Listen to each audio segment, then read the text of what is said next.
This is the final chapter. The guests have departed from Poirot's house, leaving only the detective and Dr. Shepherd. What follows is the culmination of the investigation, as Hercule Poirot lays bare the complete and unvarnished truth of who killed Roger Ackroyd. A slight gesture from Poirot enjoined me to stay behind. I was puzzled. For the first time, I was absolutely at sea. For a moment, I was inclined to think the scene I had just witnessed was a gigantic piece of bombast. But, in spite of myself, I was forced to believe in an underlying reality. There had been real menace in his words. Well, my friend, and what do you think of it all? I don't know what to think. What was the point? Why not go straight to Inspector Raglan with the truth instead of giving the guilty person this elaborate warning? Use your little gray cells. There is always a reason behind my actions. The first reason that occurs to me is that you yourself do not know who the guilty person is. You're trying to force a confession. A clever idea, but not the truth. Then surely you are running the risk of letting the murderer escape by putting him on his guard? He cannot escape. There is only one way out, and that way does not lead to freedom. Yes, my friend, the murderer was one of those people here tonight. Which one?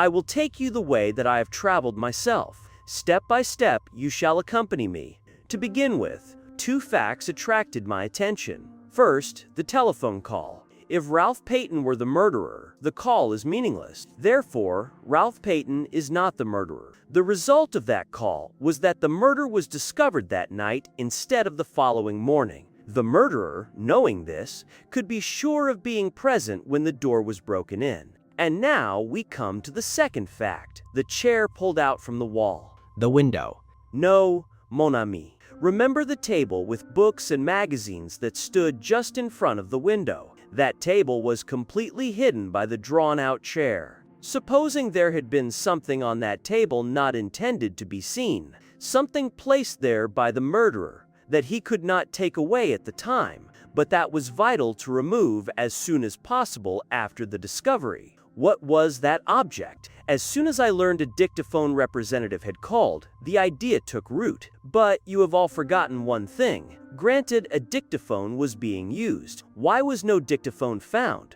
I never thought of that. You see where I am arriving? The figure of the murderer is taking shape.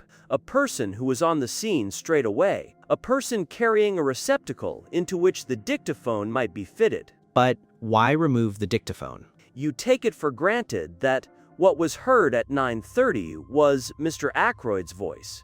But consider this useful invention. You dictate into it, and at some later time, a secretary turns it on, and the voice speaks again. Gasping. You mean...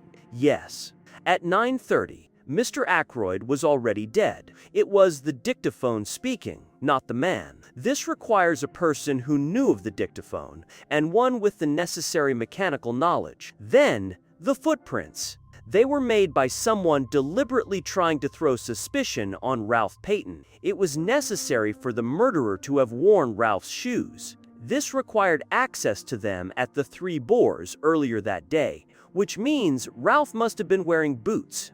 Let us recapitulate. A person who was at the Three Boars earlier that day, a person who knew Ackroyd had purchased a dictaphone, a person who was of a mechanical turn of mind, who had the opportunity to take the dagger from the silver table before Miss Flora arrived, who had with him a receptacle suitable for hiding the dictaphone, such as a black bag, and who had the study to himself for a few minutes after the crime was discovered while Parker was telephoning for the police. In fact, Dr. Shepherd,